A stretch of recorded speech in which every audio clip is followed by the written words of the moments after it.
গণপরিবহনের শৃঙ্খলা আনতে চুক্তিভিত্তিক বাস চলাচল বন্ধের নির্দেশ দিয়েছেন সড়ক পরিবহন সচিব এহসানুল হক।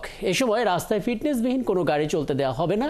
ফিটনেসবিহীন গাড়ি চলাচল বন্ধে প্রয়োজনীয় কঠোর ব্যবস্থা নেওয়া হবে বলে জানান তিনি। রোববার সকালে ফার্মগেট সড়ক নিরাপত্তা নিয়ে এক সচেতনতামূলক কর্মকাণ্ডে অংশ নিয়ে এসব কথা বলেন সচিব।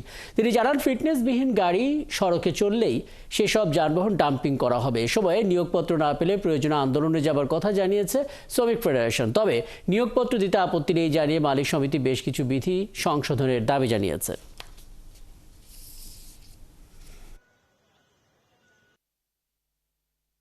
আমরা সেটা চেষ্টা করতেছি কিভাবে স্বচ্ছতা নিশ্চিত করা যায়, কিভাবে কাজের গতি বাড়ানো যায়, কিভাবে জনগণকে বেশি সেবা দেওয়া যায়।